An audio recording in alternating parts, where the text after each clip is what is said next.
Mesdames et messieurs, bienvenue dans cet essentiel de l'actualité sur la voix des minorités MTTZ Télévision. Nous commençons cet essentiel dans les sites des déplacés des Boulengo. Les enfants et femmes de ces sites montent au créneau pour dénoncer les violations des droits de l'homme, mais également les violences et viols dont ils sont victimes.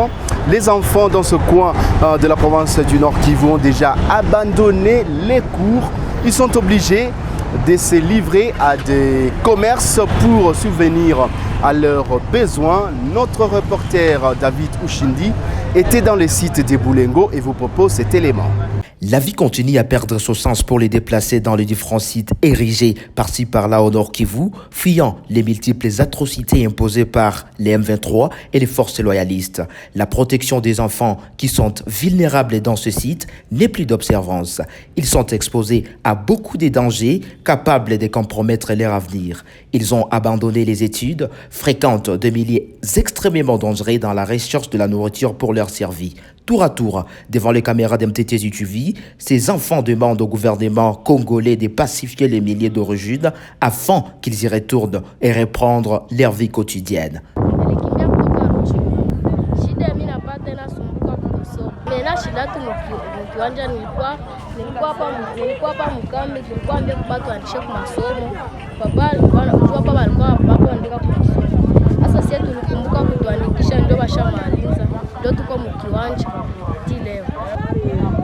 Mama ndio kazi yake, anabeba mizigo.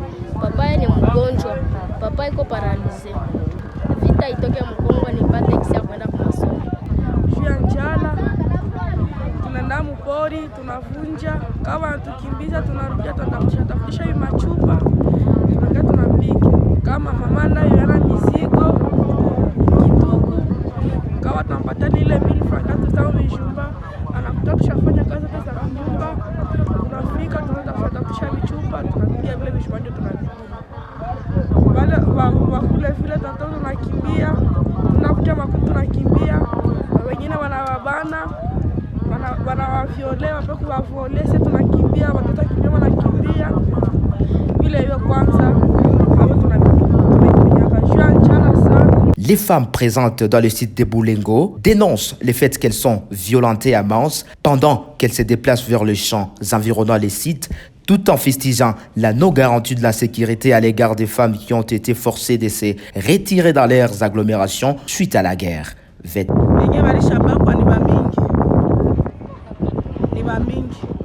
Baribakwa juu ya kwenda tafuta kuni ndani ya pori. Juu ya ukosefu, njara ni mingi, wanaenda tafuta kuni.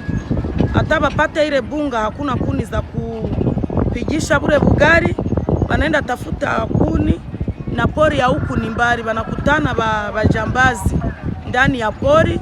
Hata babakwe kama ni bamama babunyumba habataweza sema, wanabifanya siri. Tukebapata mara viongozi tunabapelekaka kudawa, ile dawa haitoshi. Précisons-les, les déplacés vivant une vie très précaire liée à la sécurité, santé et nourriture veulent rentrer dans leur village. Cependant, ils demandent aux autorités de tout mettre en place pour le rétablissement de la paix au Nord Kivu.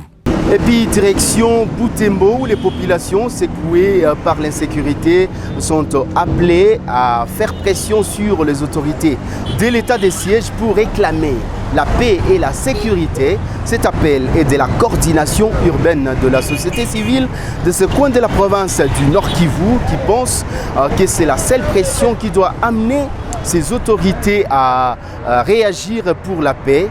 Mais cette pression doit être non violente, précise la société civile de Butembo. Elle condamne également l'incendie des véhicules et appelle les autorités à tout faire pour rétablir la sécurité dans ce coin de la province du Nord Kivu. Cet appel est couché dans une déclaration rendue publique ce 24 mai 2023. Je vais vous laisser suivre Matsa Nane qui est le président de cette structure citoyenne. La société civile condamne avec la dernière énergie la brutalité avec laquelle les civiques et terroristes ADF ont encore incendié 7 véhicules de transport de marchandises à 10 km de Komanda. Compte tenu de tout ce qui précède, la société civile Force Vive suggère ce qui suit.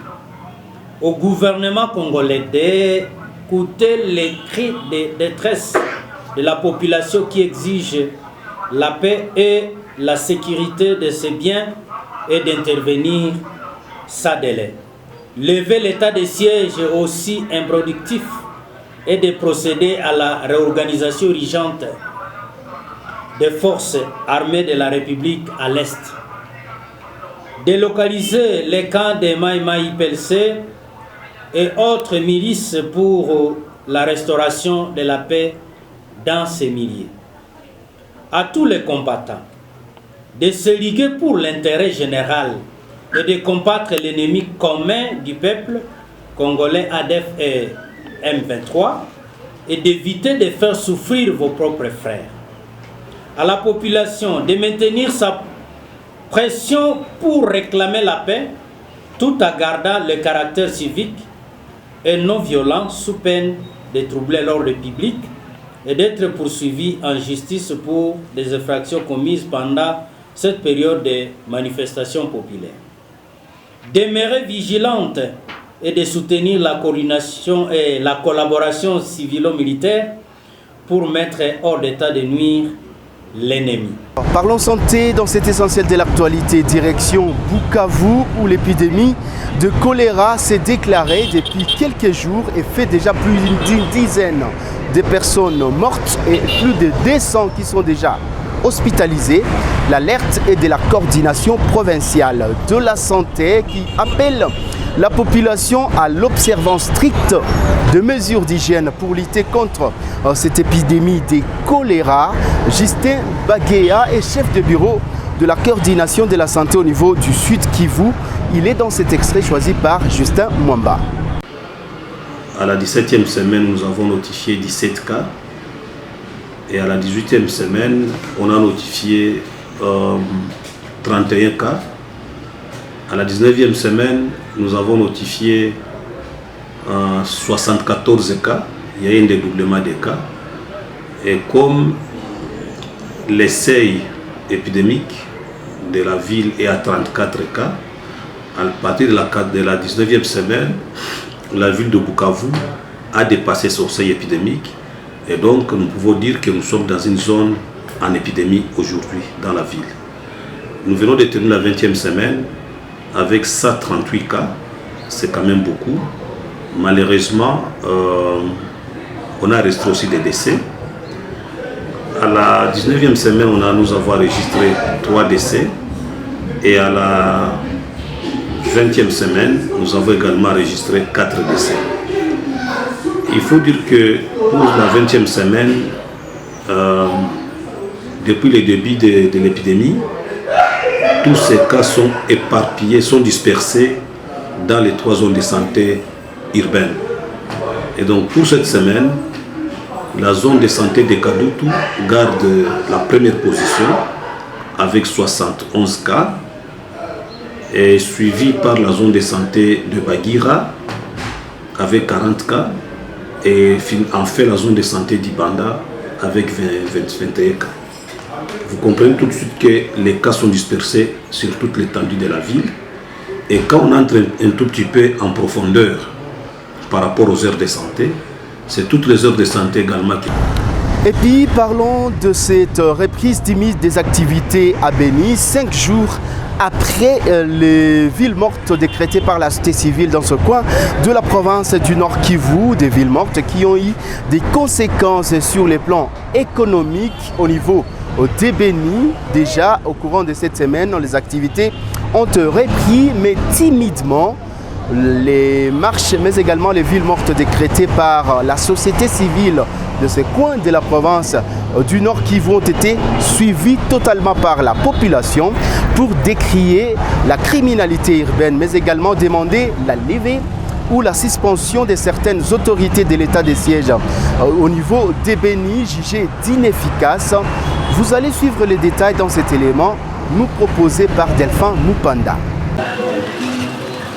Depuis lundi, les commerçants ont ouvert les portes de leurs boutiques, magasins et toute autre maison de commerce Dans le secteur des transports et même au marché, les activités ont normalement repris. Certains commerçants disent avoir connu des pertes de leurs marchandises.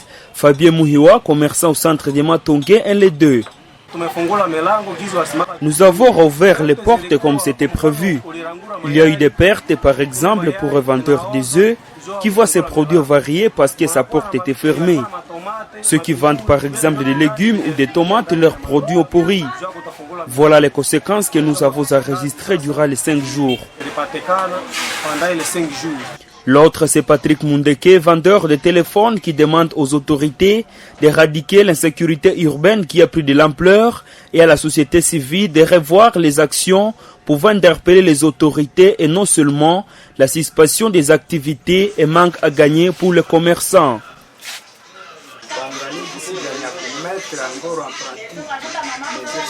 Qu'ils voient encore comment mettre en pratique les mesures sécuritaires pourvu que de telles manifestations ne soient plus récurrentes, parce que 5 jours, c'est beaucoup pour nous commerçants et même pour les autres personnes. La société civile, lors de la réunion d'évaluation le week-end, s'est félicitée de l'adhésion de la population à cette manifestation et parle d'une réussite.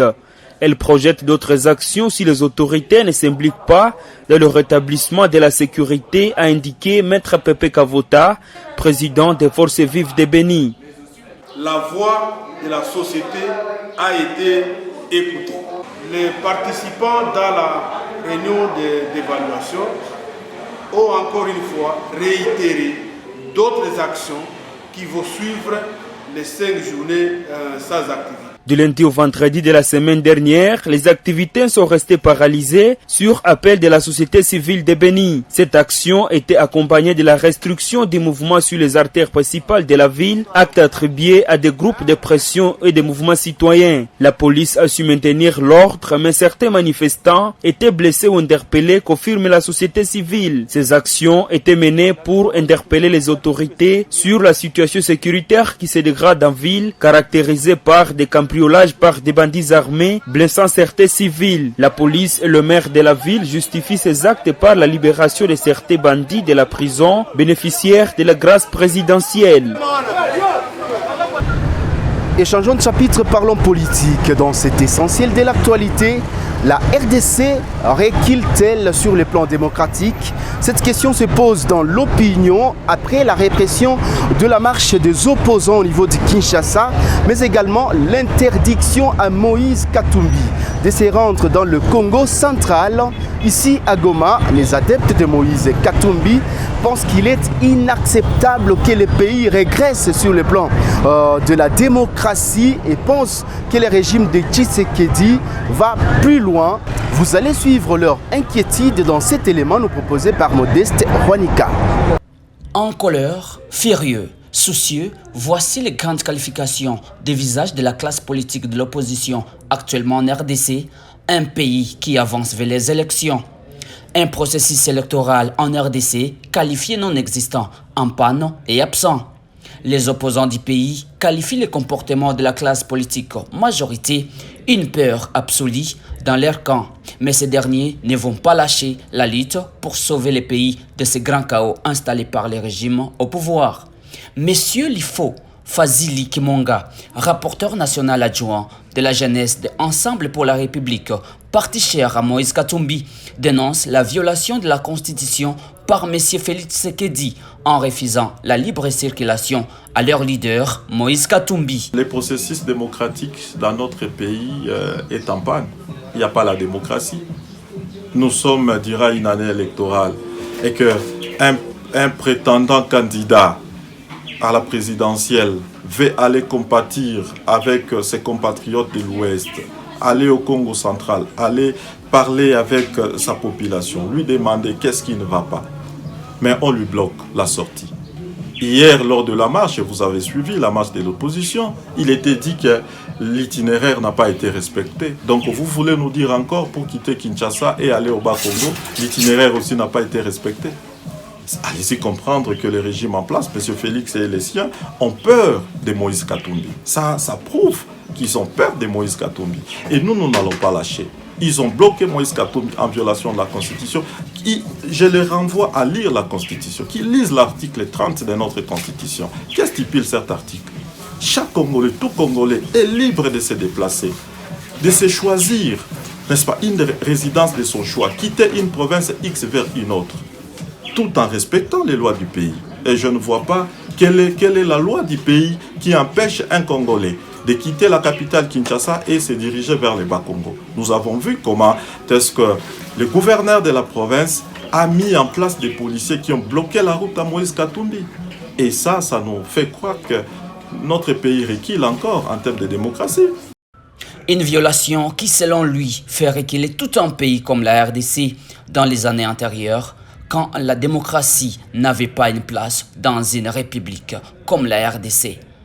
Et avant de clore cet essentiel de l'actualité, nous avons un invité. Il s'agit de Christian Mboyo. Il est le chargé de réabonnement chez Canal+, zone Est.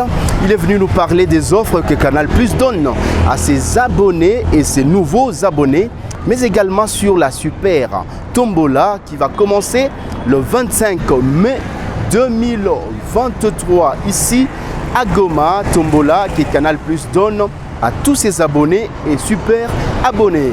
Qu'en est-il réellement? Christian Mboyo nous en parle.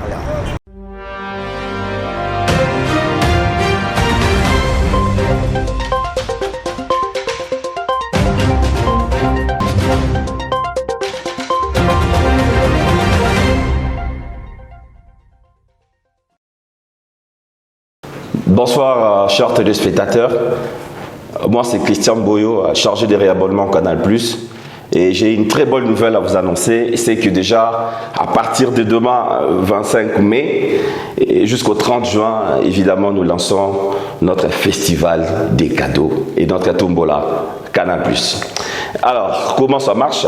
Toi qui n'es pas encore abonné Canal+, du coup, on te donne la possibilité de les devenir et acheter les décodeurs, les kits complets Canal+, rien qu'à partir de $10. Comment ça marche? Vous avez vos $10.